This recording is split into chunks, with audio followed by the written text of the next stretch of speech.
Okay, hi everyone. Welcome back to another Essex History 4 period class.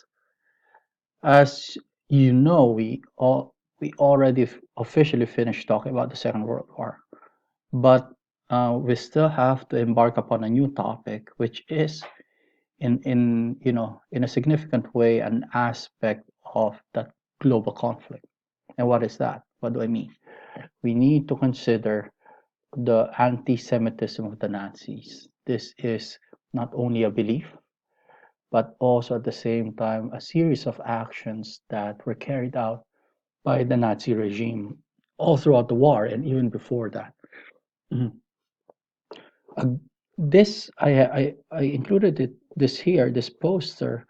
You see, this was part of an exhibition organized by the Nazis in 1937, and which is a fact that is interesting in itself. The Nazis, whenever they hated something, they, well, they didn't only ban it or speak out against it, or paint it in negative terms. They actually organized exhibitions. So to present to the public what it is that they disliked or disapproved of. So here in this poster, you see a very stereotypical. It's interesting because you see a very stereotypical representation of the Jew. What I want to point out here, because it's important in our understanding of, in order for us to be able to understand the actions by the Nazis during the war. So in the Nazi imagination, in the Nazi understanding, there's a clear link between Judaism, being a Jew, and whether you're a believer or not in the end, that didn't really matter. But there was a firm connection between Jewishness and communism. So Hitler himself thought that the Jews were behind communism. Okay, so that partly and to a great extent explains the brutality of the Nazis during the war towards the Slavs, and also Hitler's burning desire to wipe out, to totally destroy Russia, and at the same time, the the Slavs and the Jews, in that eastern corner of Europe and also in Russia.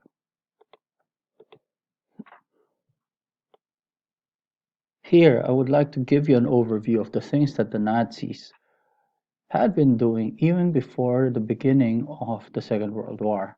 So we've already mentioned some of these things. The point is that the pattern that we see here is that the Nazis had already been persecuting minorities in Germany.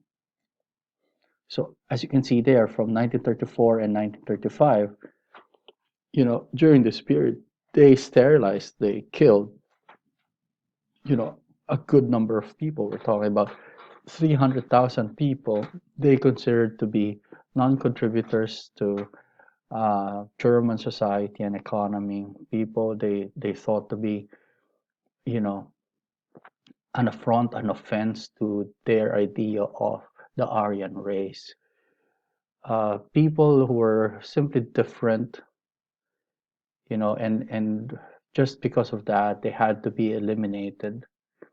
If the Nazis were to preserve their society, if they were to achieve the goals that they set out for themselves, which is, you know, basically to make Germany great again. This promise of greatness articulated by Hitler and his followers. That number includes 5,000 mentally handicapped infants and children. And here, another set of figures we see 72,000 mentally ill people were killed, during this period from 39 to 41. It was only thanks to protests led by church people that the Nazis, decided, okay, we need to stop because we are provoking negative public opinion. But we're talking about thousands upon thousands of people who were victimized just because of the fact that they were different or they had some kind of handicap or they were considered by the Nazis to be, to be outside the realm of what they considered to be normal. At the same time, you see the Nazis almost wiped out the Romani people, usually called gypsies, and not to mention all the other asocials like homosexuals, Jehovah's Witnesses, um, and many other political prisoners. So the Nazis were busy trying to get rid of these people, if not to get rid of them, in the sense of killing them, put them. They were put in concentration camps, worked to death, you know, put out of sight. And then by 1933, you have the beginnings of a more explicit attempt to exclude and marginalize the Jewish people or Germans who, in some way or other, had some kind of Jewish background. So the Jews were excluded from civil service, any public position, for instance, in broadcasting, teaching, government positions. The boycott of Jewish businesses was encouraged. So they identified people who had a Jewish background and encouraged people not to patronize, not to go to those shops, for instance. And then people with a Jewish background, they were forced to wear the Star of David, ironically, to identify for for the Nazis to be able to identify them as Jews. Then, of course, we already talked about this, the Nuremberg laws, which is a series of laws that defined who was a Jew. So who could be considered a Jew? Anyone who had a grandparent who was Jewish, whether or not that person was a practicing Jew, a believer or not. And many of these people with Jewish backgrounds, they were fully integrated into German society. Some of them were Christians. Um, it wasn't obvious at all that they were Jews in many cases. So Nuremberg laws outlawing the marriage, sexual relations between so-called Aryans and Jewish people, and many other provisions like a Jewish person, a Jewish man could not hire a German woman. Okay, for instance, in a business or in a shop. So many other laws that marginalized Jews. So you can take a look at this website here. I provide the link there. The Night of the Broken Glass, 1938. Remember when the Nazi regime targeted and attacked Jewish shops, burned synagogues, and uh, beat up a good number of people. And then by 1939, once Poland was invaded by Germany, all of a sudden the Germans had to deal with millions of Jews in that territory.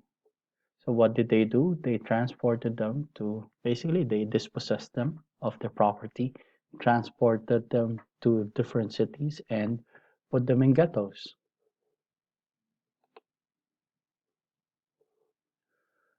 By 1941, so we're talking about the invasion of Russia here. In the beginning, Germany uh, would would achieve quick victories, and all of a sudden, once they've occupied a considerable part of the USSR, they had, from their point of view, a problem on their hands, which was 3 million Russian Jews. What do you do with them? So first, again, you force them to wear the Star of David, and there was also a group of a part of the army that was tasked to simply exterminate them on the spot. Whenever a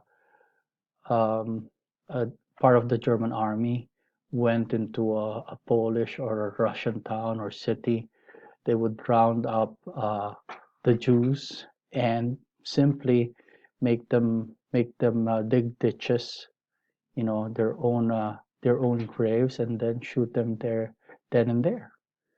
So you have the death squads who were tasked who actually carried out these actions. What were Hitler's motives?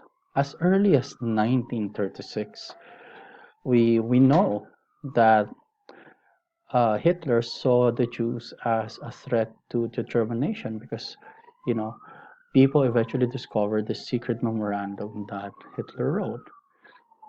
Okay, um, and this gives us a glimpse into the workings of the mind of Hitler.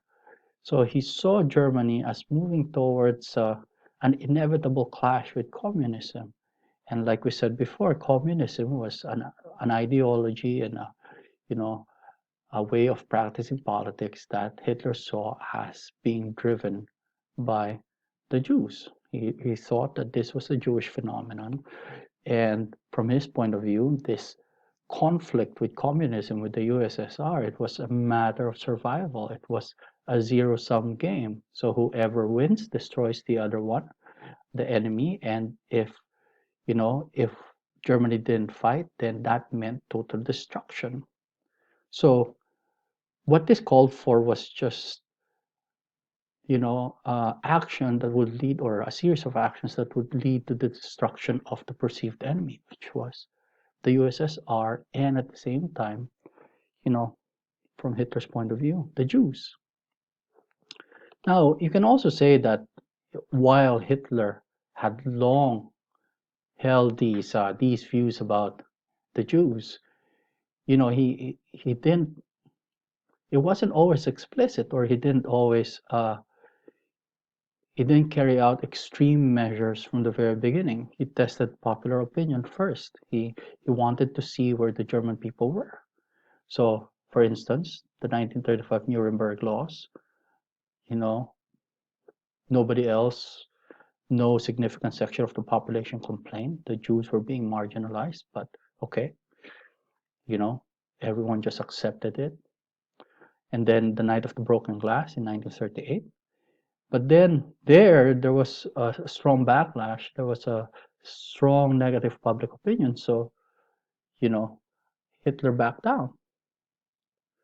So in the early phases, the idea was not necessarily to exterminate the Jewish people, but to force them to migrate, which is also ironic because it was very difficult for many of the Germans with a Jewish background to migrate because they would need money, the right papers to be able to, to move out from Germany. And as we saw, part of this early process of marginalization was the exclusion of certain people from public life, so from positions in public service. But then by 1941, Hitler becomes more explicit. He talked about the annihilation of European Jews. And you can say that, this was brought about by a combination of circumstances. First, Operation Barbarossa, the invasion of Russia, was largely successful in the beginning. He saw the war in the East as a racial conquest. And because of this, there was justification for treating the enemy, in the East differently. So the war was brutal. There were many atrocities committed against not only the military, the military of the enemy, but also the civilian populations. And it was easier for Hitler to do these things because there was no public opinion. He didn't have to care about the opinion of people living in the USSR. So you see, this led to the extermination, the execution of so many people in parts occupied by Germany, parts of Russia occupied by Germany. 34,000 Jews killed in the Ukraine, for instance, in this town, in this city, and then 75,000 in Odessa. As you can see, horrible things started to happen, more horrible.